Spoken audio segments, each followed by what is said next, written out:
Morning, everyone. Talk about a tough act to follow, so I'll see what I can manage. I've got a few notes. I don't normally use notes when I'm speaking. I normally have slides, but I thought I'm going to go slide free. So I have a few notes. I've got to that stage where I need glasses to be able to read them. I printed them out in a big font, and I think I still need glasses. It's a while since I've been at Specsavers. I'm just going to say a very few opening comments, and then I'm going to hand over to our wonderful panel of speakers, where we have a divide between the people involved in actually doing it all on the ground and us that are involved in different types of activity. So, Grassland session. What better way could there be of starting off this conference in this particular part of the country than grassland? Grassland is one of the defining features of our county and the southwest more broadly, particularly the real southwest as you come further west. And I know other grassland regions are available as well, but it's a big part of what we do down here. Our grasslands constitute really rich landscapes. They're embedded with our cultural heritage. They provide habitats for millions of soil microorganisms, insects, plants, and animals. Also, they underpin our farming systems. We've heard about the importance of grassland nationally. In the southwest, we account for about 20% of the farmed area of England, but we have about a third of the cattle. We have a bit over 20% of the sheep. And in Devon alone, our grasslands annually can produce several million tonnes of grass for grazing, hay, and silage. So our grasslands are really important. However, just because they're green in colour doesn't necessarily mean they are providing all the environmental goods and services that we increasingly expect our farmers to produce. And that can be a bit of a challenge because we need to produce these environmental goods and services and provide food at the same time for people, and with grass, provide food for grazing livestock. So the whole idea of this session is, what can we learn from researchers and farmers about the different practices that work both for food production and for the environment? We're going to hear about some of the journeys people have been on. We'll have time for discussion to pose some questions about how this might work in other areas. And if we're brave, we might even pose some other questions. So, right, I subtly made comments about how important grassland is in this area. Have we got too much grass in the southwest? Should we be thinking about maybe integrating more trees into our grass systems? Would that work? Would that be something people are interested in or able to do? Should we even think of converting some of our grassland into uses for other products, such as all the vegetables that we need to be producing for healthy diets? I know, I might be a bit of a heretic saying things like that, but we can see. So I'm going to hand over to the speakers. We have enough slides for about 2 or 3 hours, but we are going to keep to time, and we will finish on time and plenty of time for coffee. So without further ado, I'm going to hand over to Robin Jackson from the Duchy Rural Business School. Thank you. Good morning. Thank you. I'm here to talk about sward and grass, but rather than giving you an in-depth presentation on the research behind it, it is a massive field for swards and grass and the livestock that graze it. I am going to provide to you over 15 minutes the principal drivers that need to inform research, drive research, and innovation that comes from research, innovation that can be practically used on the farm, and the way that that knowledge can be transferred to those that need it. And in doing so, we need to remember that these drivers are, the best drivers are tangible. They need to be challenges, things that cause us anxiety, or they're opportunities, things that cause us excitement. And I think we have them in spades currently in the current economic and political climate. So let's start with some of the challenges. And you probably are aware of most of these, so forgive me for going through them again. In particular, we have economic, environmental and societal challenges. The economic ones affect us as our businesses, as our sector. In particular, inflation, not just from the input, but actually the lack of inflationary measures at the farm gate because they aren't equivalent. The problems that are caused by availability of lending, availability of labour and competition in the markets, especially as Harry was describing, we are in a global society, and yet if we really value the produce we are producing, there's nothing worse than something that has no provenance and can undercut our ability to sell it into our local or our national markets. And environmentally, we feel beleaguered as a sector because so often we're described as the culprits behind climate emissions, behind biodiversity loss or behind pollution. And yet, from a societal basis, we're producing food that people need to eat, healthy, nutritious food. And yet, with the current range of epidemics and zoonoses, people are saying, well, so much of these diseases that affect us are coming from the livestock that we might be intensively farming. And I'm not saying we, well, actually I'm saying we, but remember there's a global society of production, and some of the production methods are far from ideal, and we do have very good health and welfare standards. But societally, they don't necessarily realise, goodness me, the positive impact. Did I cause that? The positive impact that farming could have. And in particular, when government is now saying that everybody should be 15 minutes away from green open spaces, and you are the custodians of many of these green open spaces, we need access to the countryside, and we need custodians of that countryside and the heritage and that it has. So that's a whole bundle of things to worry about. Some of them are very tangible for us as businesses, and some of them are sort of emotional and spiritual, but really bug us. And what would a normal industry do when faced with these challenges? And I'm putting up, say, a manufacturing business. You know, they will think about containing them, constraining them, quantifying them in a way that maybe you could imagine you click on a mouse button. I've done it again. You can click on a mouse button and you order something online. And as soon as that button has been clicked and a payment has been made, a component rolls off the shelf in a warehouse that goes on a van that then gets into another assembly facility to be added to all the other components and then put in a shell that you've specified the colour of, that again gets put in a box with a label that you might have actually written to the person that you want to send it to, that goes on a lorry and then to a van and then gets delivered at the time that is expected. This is what is known as Industry 4.0, and we see it in most of our manufacturing industries, from electronics to cars to aerospace and automotive. But look at Amazon, Ocado, others, all use this. And that means that they can precisely control just about everything in the supply chain. They can predict fluctuations, they can amend them with precision. Precision that means that they're not going to affect necessarily their margin for profit, they're not going to affect the quality of the goods or the time that they get delivered in. That's what another industry would do. What about agriculture? Well, they have a fully integrated and controlled environment. Can you spot the difference? It's wonderfully complex. We can't control the weather. We can't control the microclimate. We can't control the topology. No, we can't make it completely level and right angles. We can't control the soil. There's certain things we can influence, like, say, the genetics of the livestock or the crops and possibly the diseases and pests that we have, but that's just influencing. And that's been some of the problems that we've experienced in the past.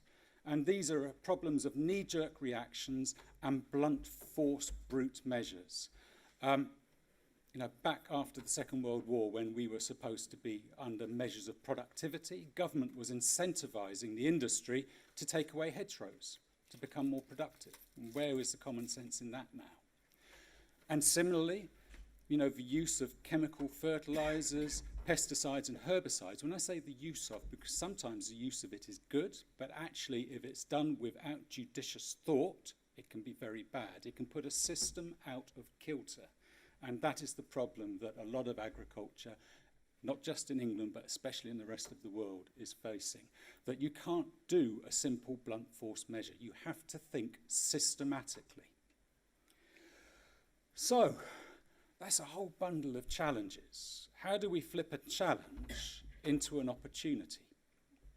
This is really the nub of it.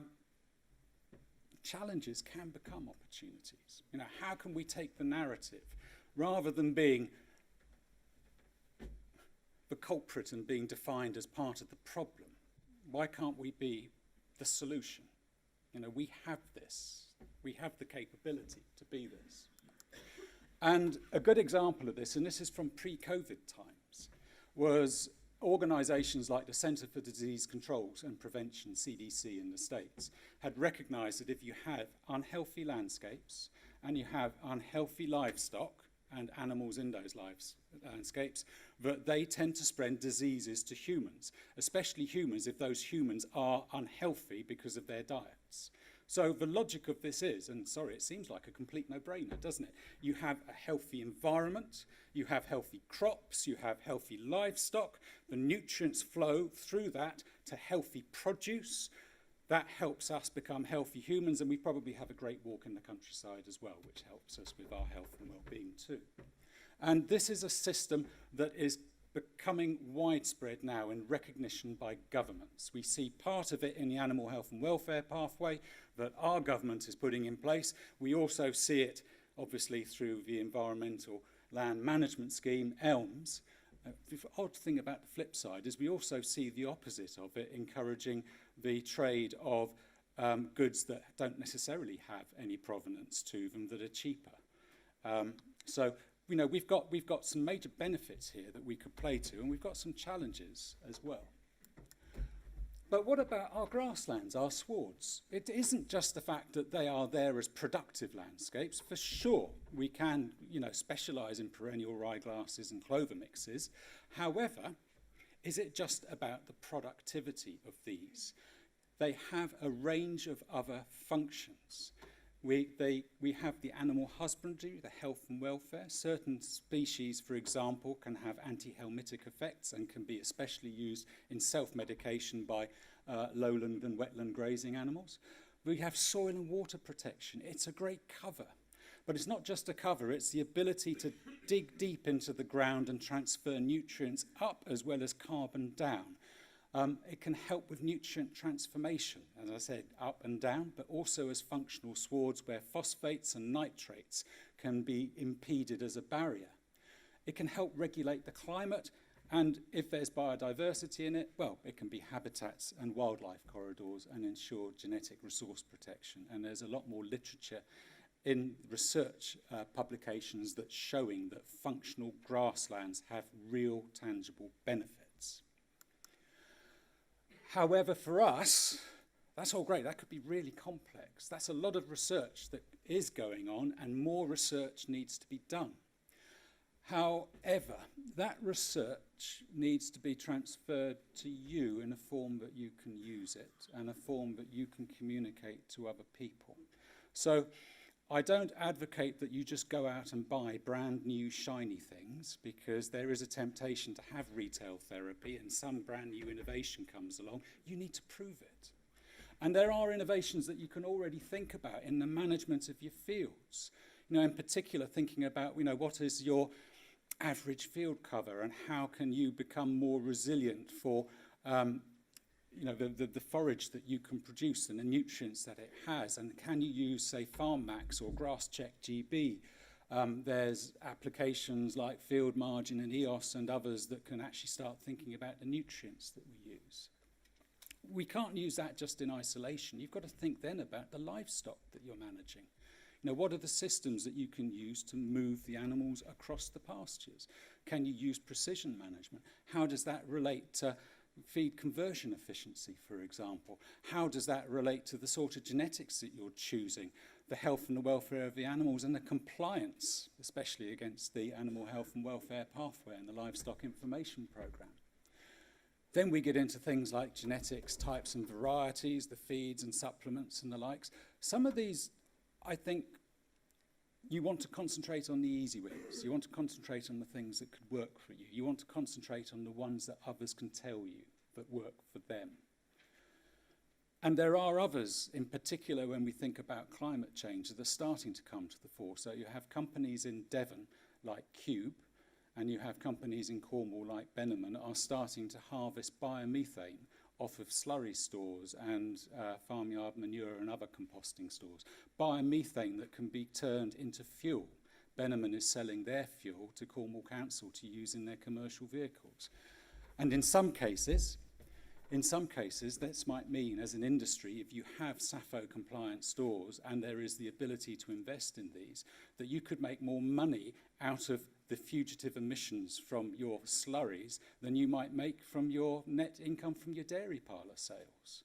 But all of these are things that you have to experiment with. And this is why systematically, back to that, avoid the knee-jerk reactions. What works for you? What works for your enterprise? And what is relevant to the landscape that you're in? So not all multiple species swards will work in particular landscapes. You need to test it out and try it for yourself. And farmers have been innovative for generations, watching season by season, year by year, what works for them. And now's the opportunity to actually listen to our panel to find out what works for you guys. Thank you, Robin. Perfect timing, a minute to spare. So we're off to a good start. Really interesting overview of some of the challenges and opportunities, and that emphasis on functional grasslands. And I'd call them multifunctional grasslands. They do so many different things. Maybe they're the original multifunctional landscape, although maybe Harry would argue it was trees. But anyway, we can get into that. But now we're going to shift. I'm really pleased to be able to introduce to you Andy Rumming, who's going to talk to you about his farming enterprise and what he does.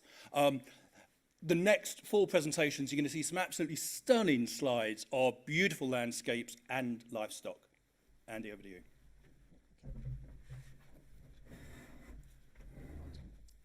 Hi, folks.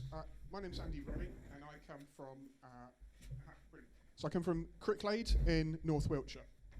So I'm going to talk to you for a few minutes about marginal land and really about how we have changed our business to use more of this. I won't use the word exploit, I'll use the word kind of to utilise marginal land, but most importantly within its kind of environmental limits. So this is the River Thames, and it's a group of our cows crossing it, so we use drinking points. But really what we're about is taking that marginal land, ideally other people's, and ideally for free, or in some cases them paying us to use it, and to convert it into really high quality beef, into a product that people really want, that people actually go out of their way to try and buy. It doesn't always work, but it is working and it's heading the right way. We're also, the cattle are the centre of the business, so we also do some glamping, which is a lot harder than I thought it was going to be, but people are basically coming to look at the cattle, eat the beef, and be on a grass farm. And then we're also getting into sustainable leather. So this is a picture of part of our farm. So we're on a floodplain. About half of the total land we farm floods. And 3 weeks ago, we had the highest flood levels we've ever experienced. And we actually had the river inside one of our cattle sheds, which was really not very good. So this land is, I guess, seen as a lot of people as a bit of a problem, as not very productive. But actually, it is species rich, it's permanent pasture. So we actually could put the canoe in the road this winter, whereas normally we put it in the field.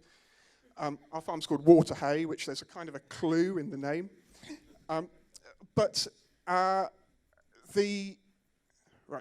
So once the floods have gone, we've got some amazing species-rich grassland. And so what we are essentially doing is expanding our farmed area, not by moving our cattle to other places, but by buying in standing hay, making it into mainly big 4-string bales, and then bringing it back to the farm, where we're utilising it in various different ways to feed our dry cows. So in our area, people don't seem to want this kind of crop. And so we're working with people like Natural England, the Cricklade Manorial Court, and various other owners who own some of this land to take the nutrients off, to improve the status of the land, because a lot of it is triple SIs and national nature reserves. But from our point of view, it's a really good feed for a certain class of cattle, and in our case, that's dry cows. So all through the winter, and they live on this. But we've also found it's really good. Last year, we built a bale pod in September because all our grass had stopped growing. And now the fields that we used for that are actually looking really good. So, and I'm still on the lookout for other bits of marginal land in my area where we can essentially farm and improve the environment.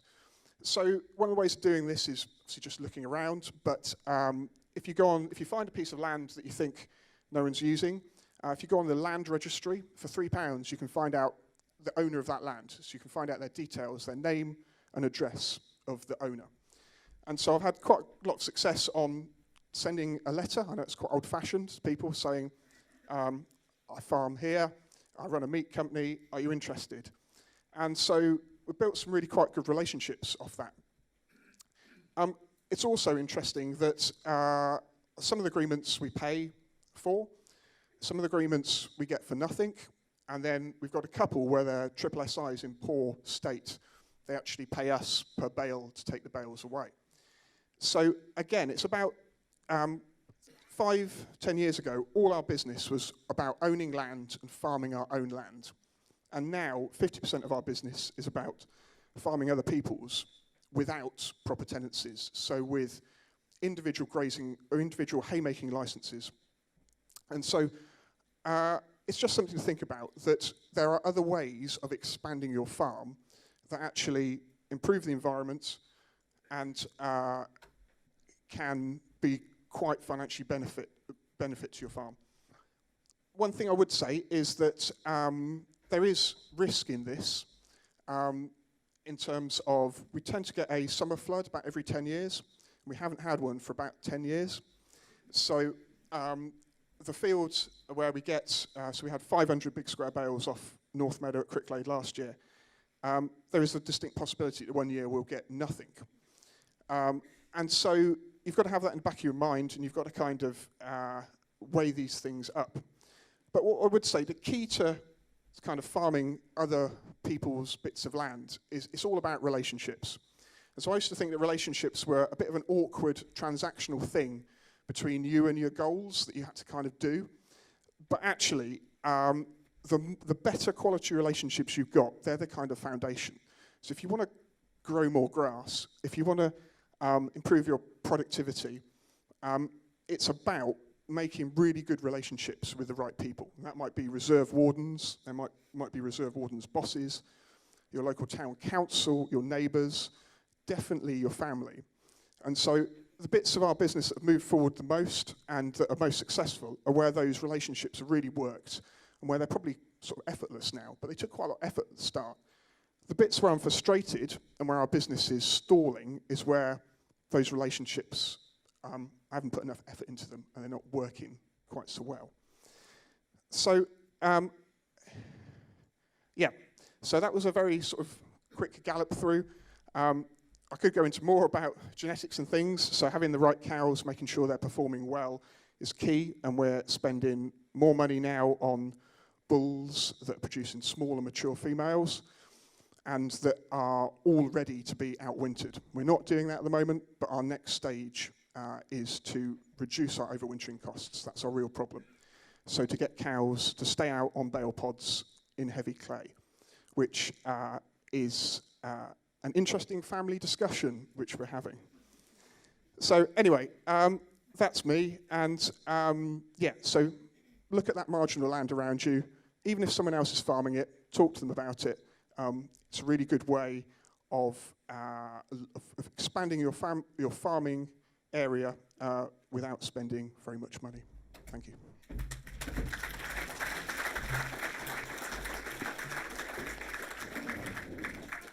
Brilliant.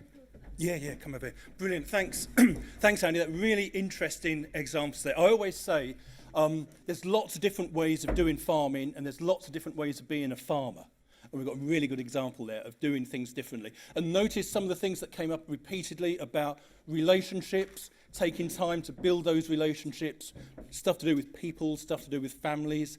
We don't have a session on all the people stuff today, but it's coming out as really important, as well as all that, proper farming stuff that you do out in the fields. So I'm really pleased now to be able to hand over to Nic Renison from another grassland area entirely. It's in the west, but it's a lot further north. Nic, over to you. Thank you. Morning, everyone, and thank you to Mel for collaring me to do this. So I'm Nic Renison, and I farm up in Cumbria with my husband Reno. This is just, I've only got a short bit of time. Let me just look at the clock. So this is just a bit of I'm just going to try and explain where I'm coming from in this screen. So we're all about, and this is only just happened in the last 8 years, but we're all about farming, producing food, hence the eggs, with nature. And you can do both. And I really find it difficult when we try and split them because we can do both.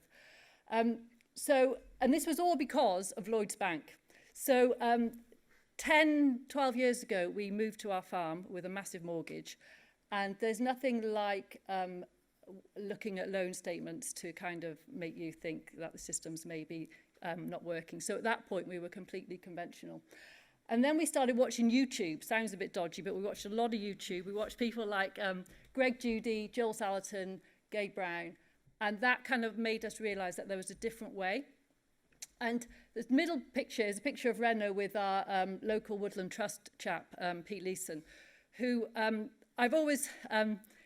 had a bit of a thing growing up about environmentalists and environmental types of people. But we've built relationships with people like him now, and it's really, really been beneficial. And then in 2018, we went to Groundswell, just loved it, got completely, just the vibe was incredible, and just people talking to each other, and it was just a really open learning environment. So in last year, we held a conference in Cumbria called Carbon Calling, which is a mini Groundswell in the north with a focus on pasture. And that is a picture after a quite big night in the bar before, 9 o'clock on a Saturday morning, a shed full of farmers, and it was just an incredible event. And then this bottom picture, I don't know if you can see that at the back, but by us at the moment, I don't know if it happens down here, but there's lots of store lambs on root crops, and it infuriates me. No one wins from this system, and it continues every year, and I don't know why it continues, but it does, and I think this is what we probably need to call out. So back to the cows. So we had a lot of sheep, and we've moved now to, we haven't got any sheep. This is the first time we're not lambing. This year we're calving 80 cows, Aberdeen Angus, and we take those through to stores. We sell them like 17 months to another chap that finishes them again off grass, so we don't use any feed. And in 2015 we just went cold turkey on fertilizer and sprays. We're not organic, but we don't use any of those inputs. So how many people in the room are active farmers? Okay, keep your hand up if you rotationally graze. A lot. And if you're not, so we got into rotational grazing, and this is kind of what started our journey. So we split a lot of the farm up into 3-acre paddocks. Not fancy. A lot of it is just with electric fencing, but now we're starting to put hedges down the middle of fields to make the fields smaller.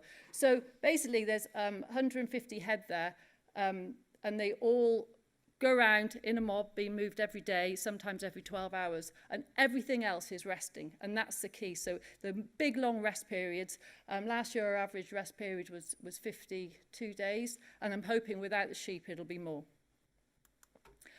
and a couple of years ago, I used to work for AHDB, and when you look at costs of suckler cows, the thing that crucifies the job is the winter period.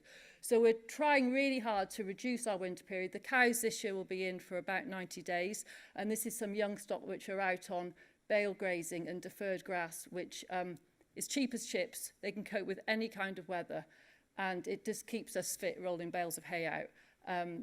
It's a real game changer, and we want to kind of do a lot more of this. And then behind the cows, we have the chickens. So this is an eggmobile inspired by Joel Salatin in America. So we've got 300 hens. At the minute, they're inside, obviously, because of avian flu. But during the grazing period, they follow the cows around, 300 hens in eggmobiles. And this year, we're hoping to go up to 600. And it's a very, in comparison to sheep, it's quite an enjoyable thing to do. And you end up with amazing eggs, which are really easy to sell locally. We don't feed any soya. It's palm oil free. And they just do an amazing job of kind of scratching around all the cow muck, eating the fly larvae. And then you'll see down there, we've got some permanent, semi-permanent fencing, but that's now actually a hedge down that field. So it's trying to make our fields quite kind of 3-acre blocks. And then, I don't know if you can see this, but these are we talk about stacking enterprises. So the main enterprise is obviously the stalled cattle. Then you've got tapping into all the kind of money we can get off the government. Countryside stewardship, HLS, and still a bit of BPS. And then we've got eggs, glamping. What have I got over there? Meat. We sell quite a lot of meat. We have pig, a very small number of pigs, and they're sold just direct with the eggs, because eggs and bacon is a good thing. And we also do visits, so people come and see us. And that's I think, the real beauty of the whole regenerative movement. It's a very much a kind of ground-up movement where people are really up for sharing. And these are my 2 kids, Belle and Pop. And I guess I put that there because they look like they're smiling, but they would have been moaning about taking spirals off. But they're kind of our why, really, why we do all this. And it's not so much, I don't know if they'll want to take the farm on, but it's the fact that in 2050, they'll be around, I think I've got this, they'll have had kids by then, 2050. And then their kids will get into the next century. And I think the whole climate change, as landowners, we've got the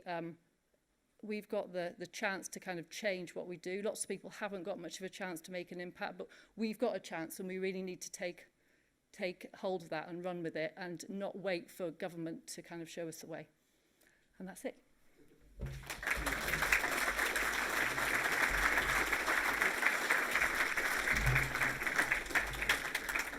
Excellent, thanks, Nick. I told you there were some good pictures coming up. And again, the importance of relationships. And one of the things I love about farming, I'm not a farmer, I just work with farmers a lot, is that kind of intergenerational, multi-generational time horizon people can take. Okay, now then, I'm really pleased to be able to introduce Ian Boyd, who I reckon probably needs no introduction to many of you. I had the pleasure of meeting him last night and having a bit of a chat.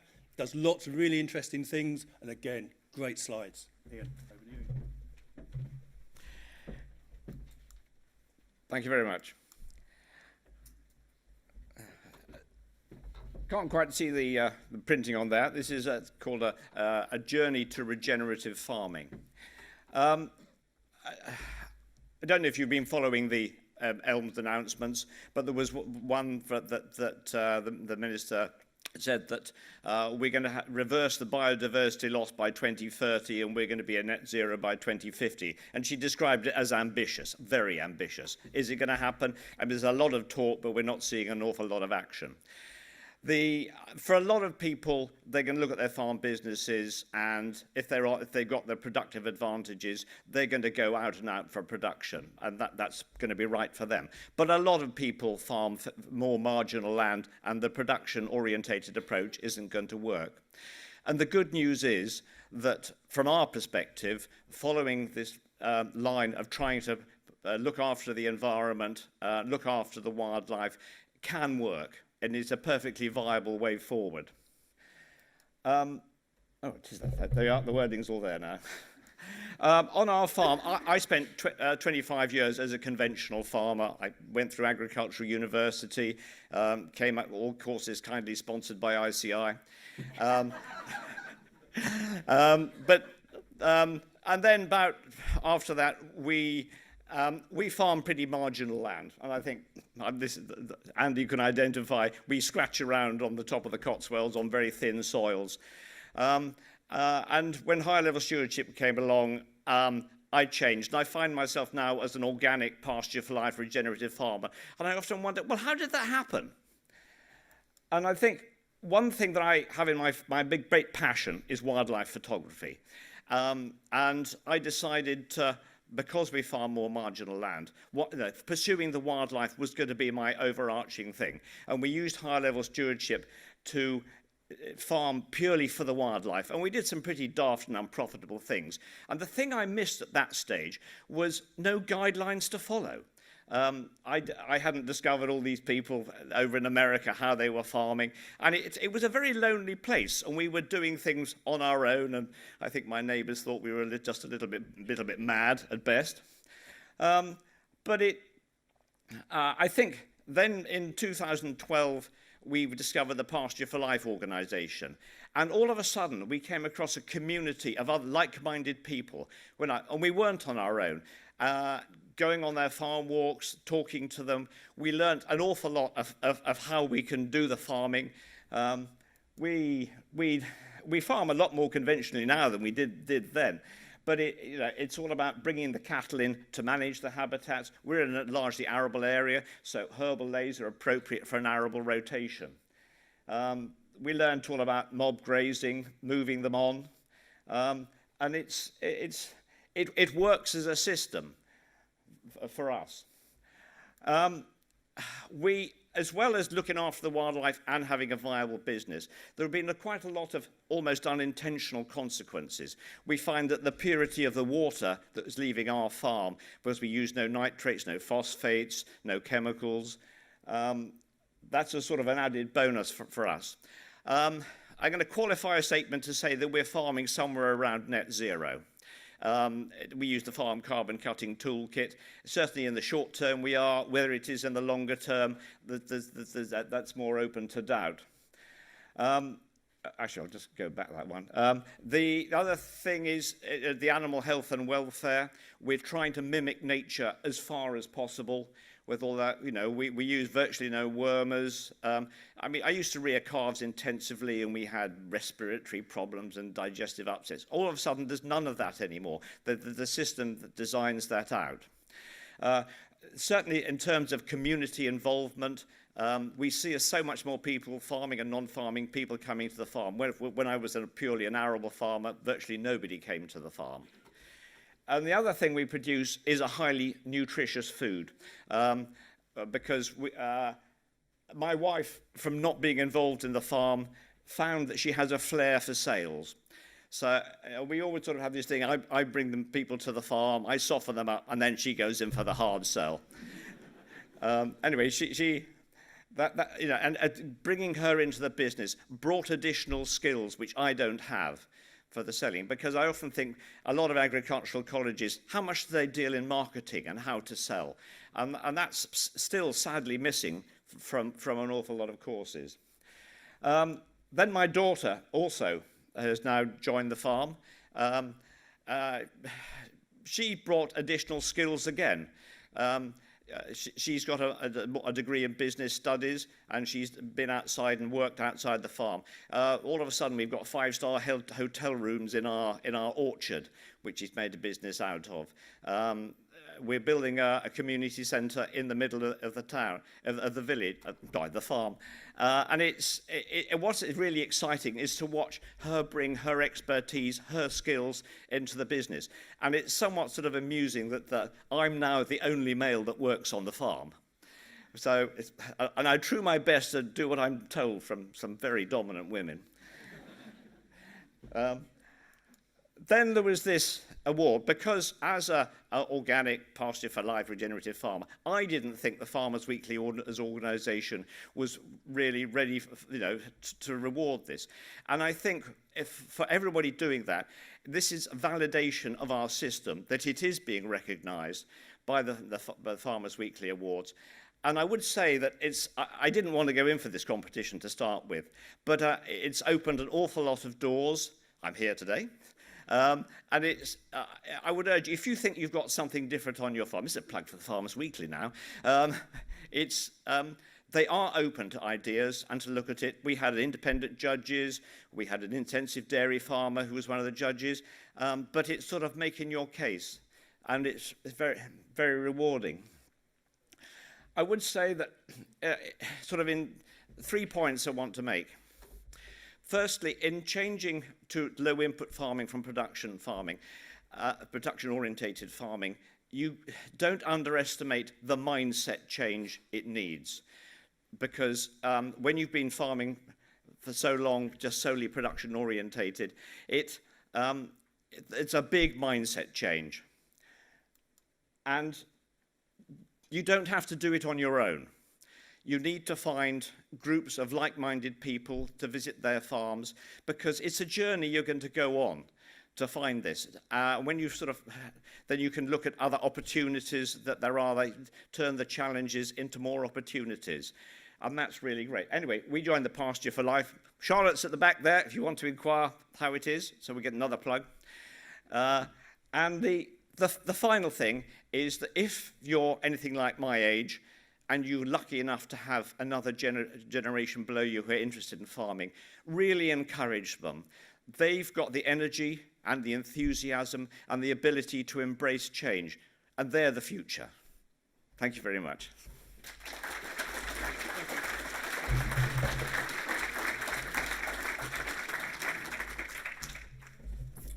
Thank you, Ian. That was really, really good, and thank you for keeping the time. We're going to have plenty of time for questions, and I'm sure there'll be lots of them. Again, some of those themes coming up again about the importance of relationships, the importance of selling directly, of having that contact with your consumers, means you're not so socially isolated, and a really good example of changing the gender balance as well. Okay, we could have a whole separate conference on that, but maybe that's for another day. Okay, so the last speaker in this session then is Chris Berry, who is going to talk to you about what he's doing on his farm and his approach, and then we'll have some time for some questions. I've got loads of questions. I'm going to ask one or two. Robin might have one, and then we'll throw it open to everybody. Chris, over to you. Thank you. Good morning, everybody. Pleasure to be here. If nothing else, I think I win the award for being the most local panellist here this morning. If you look just quite carefully, you can see the top of the farm from the showground. So we farm at Higher Thornton Farm in the parish of Ken, known as one of the driest districts within Devon, tucked under Holden Hill and within the rain shadow. Very sandy, shallow soils on a traditional mixed family farm in a family partnership. And yeah, understanding my thought process is quite good to tell you, where I came from, where I'm trying to head, and try and be fairly relatable to, quite a few of the audience in the room, I would suggest. We came from a place of, lambing, Christmas and Easter, try and make use of the family labour for school holidays, suckler herds of spring and autumn. We were growing cereals winter and spring to feed back to the animals and bed up with. It was creating quite a lot of work, quite a lot of feed, quite a lot of fertilizer going into the system. And it was all coming to a bit of a head, really, on a rented farm, mixed farming. It's not a place you find massive profit margins. And all the classics, the feed, the fertilizer, the fuel, the labor, and crucially the time was all kind of building up. And, the thought process was coming about, without the BPS, really and truthfully, we were one massive great feed bill from joining up OnlyFans. So it was becoming where we wanted to get to somewhere where we're a bit more sustainable, and how we could get there, really. So it was a bit of a case of, what am I doing now? What could I change? What could I control? None of us are perfect, but, sometimes to improve, you have to look at change and face it head on. My approach, I think, I kind of researched things quite a lot. I've travelled a bit, seen some very good examples of how systems worked and what systems I wanted to get to. So I started with changing the the genetics up quite a bit. So from the traditional South Devon Charolais we introduced the Angus breed. Again, as the rest have talked about, going to, first wine, was that Henry? Oh, look at that. So we were heading down a route of trying to have a smaller maternal animal, whether it was the Angus bull or the New Zealand Highlander ram, going across the animals we already had and trying out a few easy cares at the same time. It was trying to produce, a small, efficient animal that could work harder for me rather than me work hard for them. A lot of what we've done is come down to pasture management, grazing management. Our average field size would be about 15 acres, which in a set stock system is a complete disaster, really. So we started splitting up our biggest fields. That's where we started. And just seeing, we've read a lot about it. The figures are quite obvious. The rotational grazing makes a massive difference to your production. So we started there, and the impact was quite quick and quite visual. We had a good crack at it. It was obvious that this was the direction I wanted to head in. We spent a lot more time into it. We got a feral buzz about it. But I wouldn't have said I was doing it very, very well. I wasn't managing quality terribly well. I wasn't managing the quantity very well. And I kind of had a fair few more questions to the ones I just created, really. And it was through introducing a lot of fencing equipment that I came across what is now a progressive farming company. And the founder of that was also the founder of Precision Grazing, James Daniel. He was just starting up a discussion group about the same time as I was getting into, the changes I wanted to do on the farm. The discussion group, 2 bottles of wine. The discussion group kind of led to a bigger hunger for a desire to progress. There was a great group of people right across the country, very like-minded, trying to progress and do the same things. It came with a massive, great, rapid transfer of knowledge. We were seeing some great things, and I knew I wanted to get there quicker. So instead of spending a bit of extra money on fertilizer and feed, I decided to go for some one-to-one consultancy. Starting a new family, I wanted someone there to be my mentor and to try and to make sure that I stayed on track, progressed where I wanted to get to, and, come with a different set of eyes onto the farm. And this is just a perfect example, really. One of our first discussion group tours was onto a farm up in Exmoor. He was doing bale grazing. We were already out wintering pretty badly. But seeing is believing, and that's the truth of this slide. Up on Exmoor, he set out all his bales. He worked out his allocation for the cows per day. He set out all his bales nice and neatly to the degree of, 70 days later when it was coming to his TB test, he was right next to the gate to let him out. And all that kind of planning and that absorbed up to me, and I thought, this is, heading in the right direction and where I wanted to follow. A lot of the stuff we've studied with James and what he's taught me over the years, is measure what you can manage or measure to manage. So we started measuring pasture, at least on a monthly basis, just to grasp where the farm was going. We were using AgriNet to set up pasture wedges to know where to graze next, just to get us out onto the farm and actually study what the fields were doing, how it was going, was a big part of what we're doing. And, more in-depth stuff, looking at farm max. And a perfect example, it was trying to maintain covers, growing grass, all those kind of things. And, in those kind of dry summer periods where we suffered a lot, is how you could recover and how you could manage that in a better way. So we wanted to be far more prepared for those kind of outcomes, and we wanted to be able to recover without spending an astronomical amount of money. A lot of the answers for our farm definitely has come from herbal lays. The subsidy that comes with it from the stewardship scheme is just an added bonus, really. I wouldn't do it any other way, even without the money. Diversity really does rule in this situation. It was drought tolerant. It gave me a lot of quality feed of good quantity in a summer period where I didn't have a lot going when it came to finishing all the lambs on the farm, all the beef, with 1,500 lambs and all trying to finish all the beef on the farm on just purely forage. You've got to have a fair bit ahead of you, and you've got to have a plan ahead to be able to manage that. So all we were doing is calculating how much we needed, how much we were likely to produce to make sure we could manage that situation and get where we needed to. A few slides just to say, it's not just about diversity winning from the soil, from the crop point of view, but animal performance was great and they absolutely love it. This is just an overseeded field. I was trying to add a bit of diversity into it. We put them into their, that first day, and they were all just going straight for the herbs and the legumes, what were in the pasture rather than the grass. So it's not just a case of it's good for us, it's also good for them. And like we suggest, it was good for the next generations, like Nic mentioned, this is our future generations going forward, and this is what drives us to do what we do. We've seen diversity work so well in the summer. We're producing forage crops to finish cattle through the winter, or not so much finish, but store cattle through the winter. So we said, would diversity work for us in the winter like it does in the summer? So just a quick plug for innovative farmers and the work we've done with FWAG and precision grazing to try and come up with a trial to suggest, would a diverse winter forage mix compete with monoculture brassica? Early doors, but yeah, please do look up the innovative farmers and the work they do to see how we get on. But there's a lot I think we will change, and a lot we want to kind of investigate into. But I have no doubt that diversity rules in every situation, really, and I think it's all about those things. 5 years ago, I would probably be the first one to say that it's very hard to be green when you're in the red. 5 years on, I'd probably say being green is what's kept me well and truly out of it. So, it's funny how things can change in such a short period of time. We also had a bit of a farm event in September.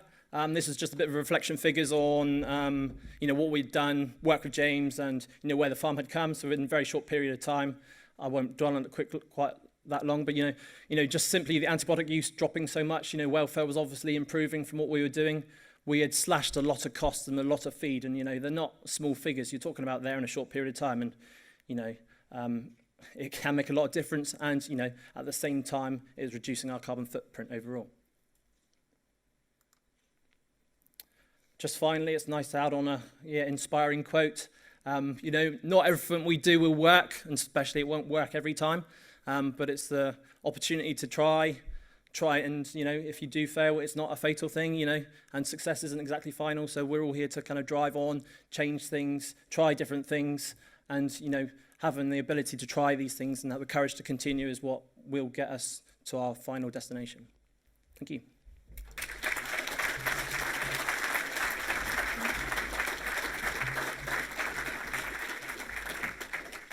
Excellent, thanks, Chris. Again, really, really interesting presentation, really interesting journey. It's a process that's still continuing. I thought one of the really important messages there was the importance of learning from other farmers, that peer-to-peer support that is so important for many people, particularly when they want to make a change. I also happened to notice Andy Neal walking out. I'm assuming he's gone to phone his wine merchant, because that's 2 crates he owes us. So the units we're working in when it comes to wine, it's not bottles, it's crates, okay? So the stakes are quite high. Right. Oh, big bottles, yeah. Anyway, I digress, only a little bit though. So we're going to have some questions. I'm going to abuse my role as chair, and I'm going to ask the first one. And Chris has kind of touched on it. People have mentioned it. I just wonder, this all looks brilliant. It looks wonderful. How do you make it stack up financially? Any of you can go for that, or all of you. So I would say it's already been broached, but overwintering, so in our cattle system, that is our weakness. So the rotational grazing is a bit of a no-brainer. It's very low barrier to entry to start. So your fiberglass poles and your poly reels, you can get going for perhaps £1,000. And there's loads of help out there to help you going, and it takes us about 15-20 minutes a day to move a bunch of cattle maximum. But it's understanding the overwintering costs and having a plan to minimise those without compromising animal health and welfare. Great, thanks. Anybody else want to add to that? This is where, yes. It's enterprise stacking, I think, is the term. It's something I didn't realise we did until I realised all the things that we do. I mean, direct selling for us, we're selling a premium product. For instance, we also try to honour the animal and to use of it as much as possible. So we have all the offal back, we've turned the bones into bone broth, the hides go to a specialist leather producer. And actually we realise it's totting up about an extra £370 per animal just from using something which is otherwise you don't see any benefit from at all. Then my daughter's got lots of these ideas for bringing people to the farm for tourism, but it's using the central bit of the farm as the basis for which to add extra enterprises.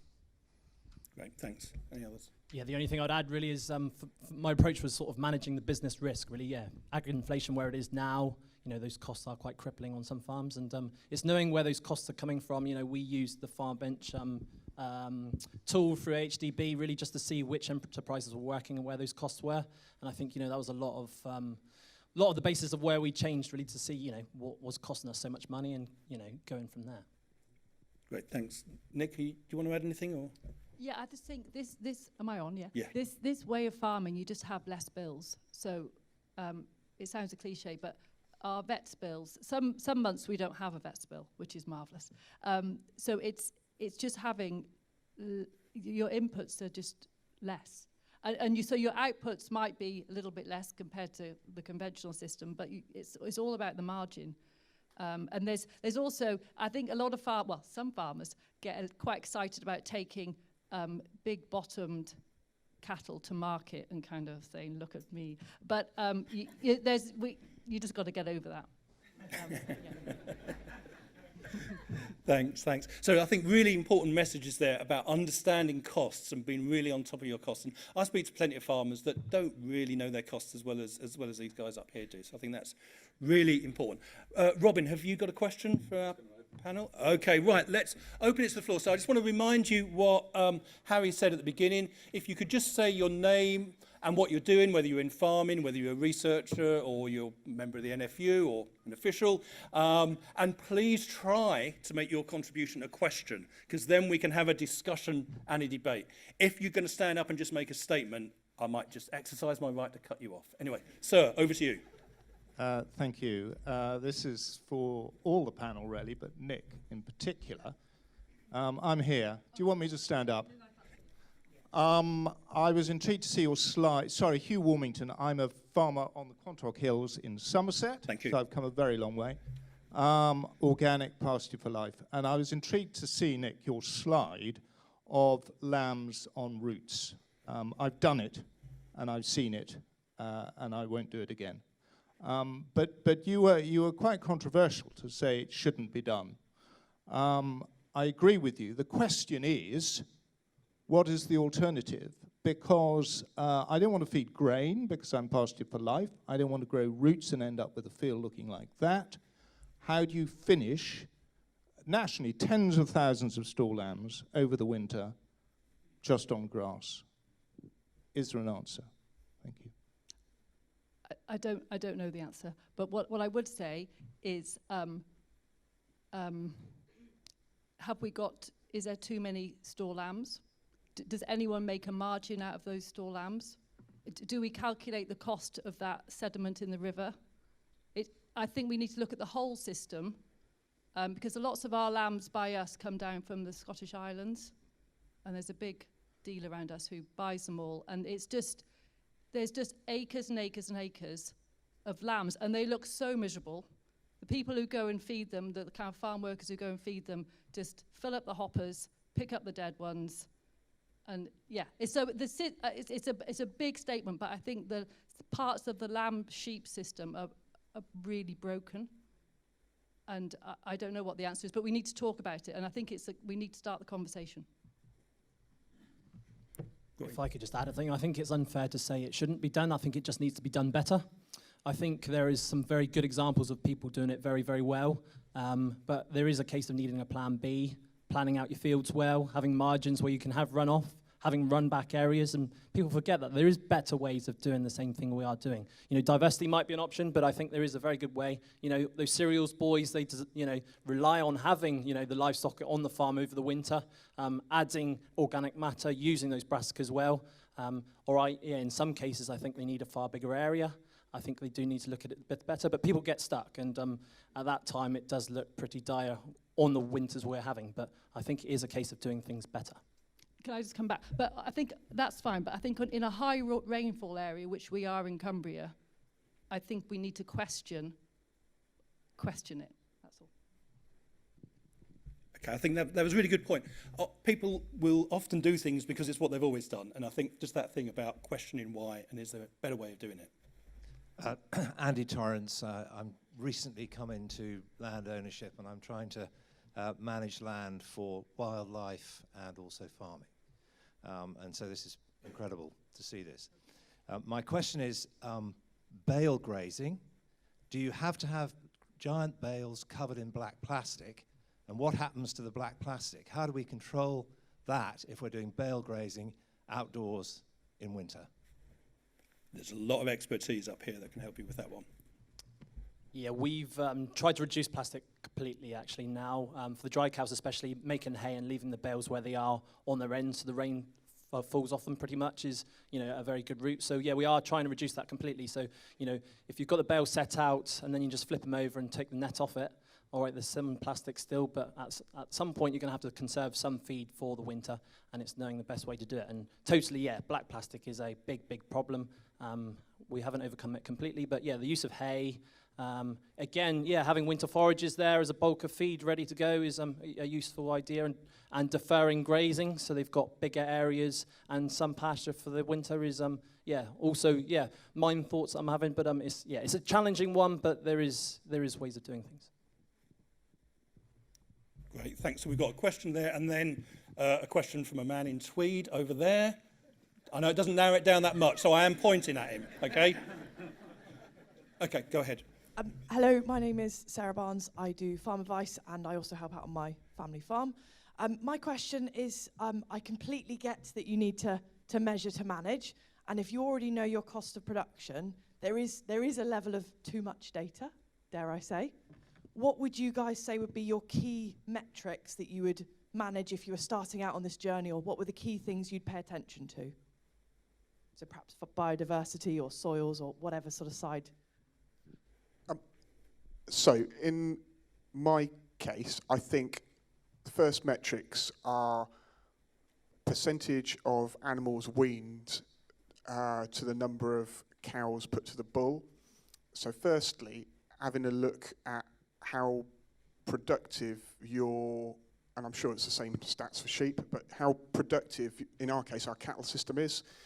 And that's quite easy to record that information. You can do it all on paper, or there's free apps to do it. So I would look at that, and you can make very rapid progress by culling out cows that don't have calves for any reason. So I think that's really good. I did do quite a lot of grass measuring. I don't do very much now, but I do it when I need it. So running up into that drought, that was quite good. So knowing the weight of your mob of animals in kilograms, and then you know how much they eat, which is 3% of their body weight, dry matter a day. And so it's quite a simple calculation. So that allows you to plan how much grass or forage they need in terms of bales. You know the weight of your bale.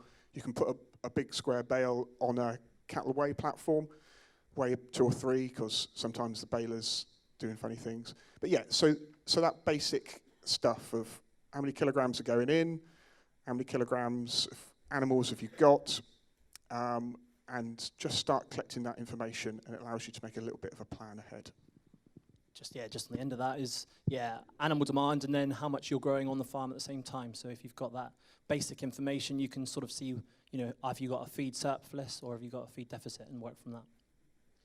Taking on a new bit of land, as this gentleman here is, I think probably it's a good idea to measure the natural capital where you're starting from. So from measuring the soils, the biodiversity, there's no perfect method, but some measure, so that perhaps 10 years down, 5-10 years down the line, you can see whether you've improved it or not. Great, thanks. I must admit, at a conference a few years ago, I managed to really annoy a farmer. It hadn't actually been my intention, but by saying how important it would be in the future to survive, to be collecting data, to be monitoring every aspect of the business, so you have all that information at your fingertips. He was very annoyed when I said that, because he thinks that farming's about being outside all the time. You've got to do both, and it's easy for me to say that, but that kind of, really being on top of all those numbers is really important. So now I'm going to hand over to the guy in the tweed. So just for those of you who don't know, he used to be my boss. In a nice mirror of succession, I'm now his boss. Sort of, okay? I have to be careful what I say. I do remind him who I am occasionally. You can read about me in the thing. Michael Winter, I'm chairing this afternoon. 4 really inspiring presentations, and I mean that. I'm not flanneling. really, really inspiring and fascinating, and not the first I've heard on regenerative agriculture, possibly more inspiring than some. But I have a very simple question for you. If we scaled up what you four people are doing, and everybody did that, so we scaled up nationally, would we be producing for our markets, for our consumers, the same amount of food, more food, or less food? And if the latter, where would we import it from, and what should we do about the footprint of that? But I'm not wanting to assume it's the latter. I've seen, I've seen different accounts and different studies that show reduction in production from regenerative, keeping on the same level, or increasing. And I'm confused, actually. So that's the question. So just before you answer that, just in case you couldn't all hear, so a reminder, when you're speaking with the microphone, stick it near your mouth, not over there, you know. We're not making a pop video or whatever. So basically, the essential question was, if everybody did what all these guys here were doing, so if we scaled it up to cover the country, would we still be able to produce the amount of food we need, or would we just be basically exporting our environmental problems because we'd be increasing our imports? That's pretty much what he said, yeah. Okay, that's the question. I'm just interested to note what my neighbours are doing. So there's a golf course, there's a racehorse place, there's a giant pheasant shoot. I think you've got to remember we're all running individual businesses, and what we're trying to feed is our local community. There are, I think, is it sort of 80% of the food that produced comes from 30% of the land. There are places in the countryside which will go out and out for food production. There's a lot of other places where we have to balance it with all the other demands. And you're probably going to see a reduction. The other sad thing is with our deals we're doing with imports around the world, probably a lot more imported food is going to come in because it's lower cost.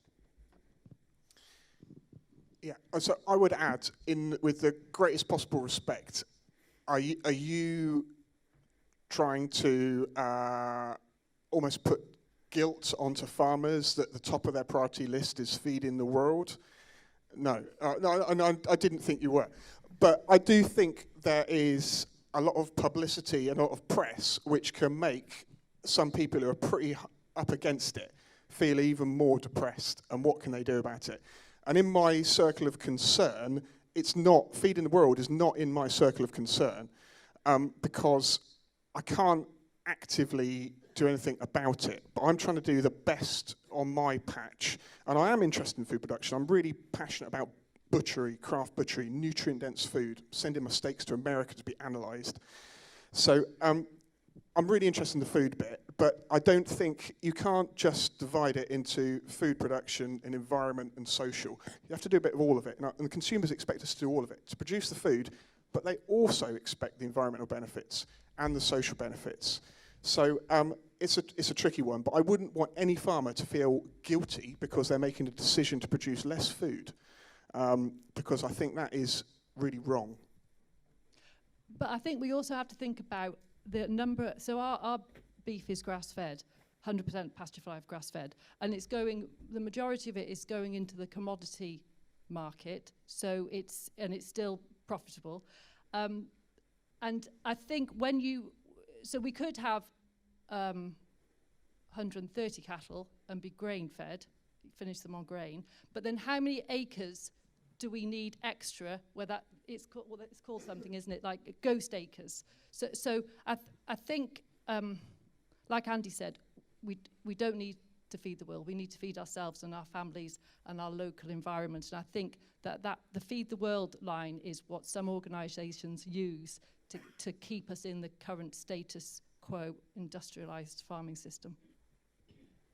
Yeah, the only thing I'd add from a couple of slides ago, I showed what we were doing in 2018 with the fertiliser and feed to now rotationally grazing, growing legumes, building soil, and there was actual production increase. Probably means I was doing things terribly before, but I actually thought I was doing things pretty well. So, I think there is a good scale to say commercially that it is as viable and as productive as, high input farming. But sorry, can I just add? But what it doesn't do is we don't need loads of kit and we don't need loads of machinery and loads of feed wagons and things in bottles and bags. So there's an underlying message there. So we're going to have to draw this to a close soon. Not quite yet, soon. Can I just get a show of hands if there are any dairy farmers in the room? Okay, quite a few. So you might have been sitting here thinking, that's really interesting what they're doing. What's it got in it for me? So my question is, you could pose it yourselves, but I'm going to do it for you, okay? How does any of this apply to dairy systems? Could any of the dairy guys be doing this kind of stuff? And what impact would it have on things like yields? So my neighbour, and he's 100% floodplain, is an organic dairy farmer, and he's running, it's all on herbal lays, basically. And he is running really small New Zealand-style cows, milking once a day, and it's great. Yeah, well, it's probably not great all the time, but no, it is. So yes, you can. And he is precision grazing. He's now overseeding with brassicas, and so the precision grazing within a regenerative dairy system is doable on a floodplain. Great, thanks. Does any of the dairy farmers want to respond to that? Don't feel you have to. I'm not trying to manufacture an artificial debate here, but just if anybody wants to, yeah.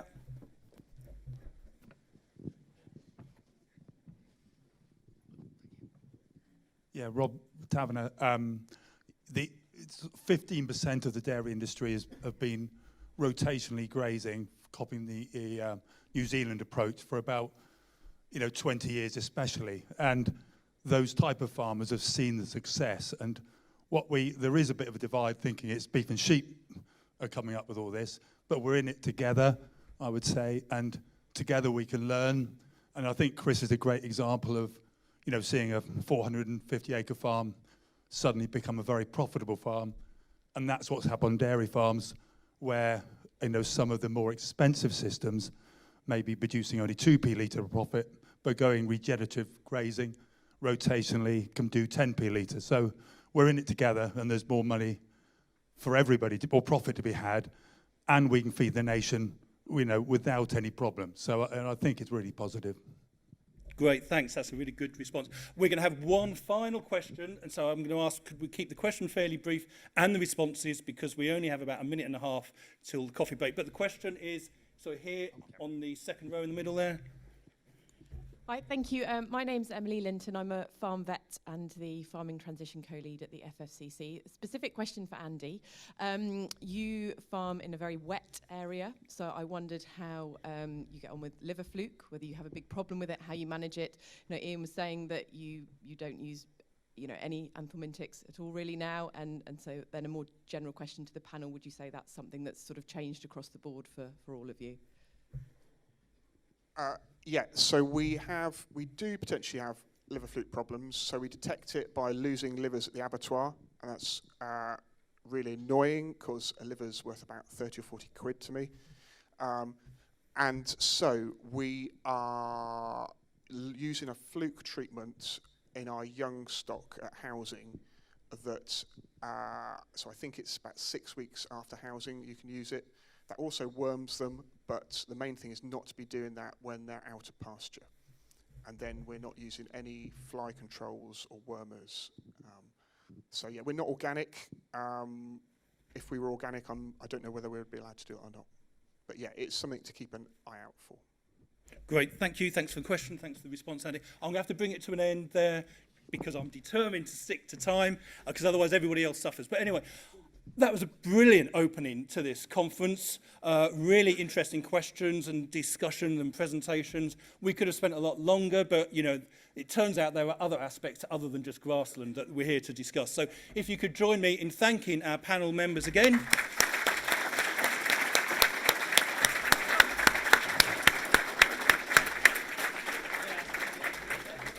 Great. There is now a coffee break for however long it says in the programme. I can't remember what it is. 20 minutes. Be back here in 20 minutes. Thank you very much.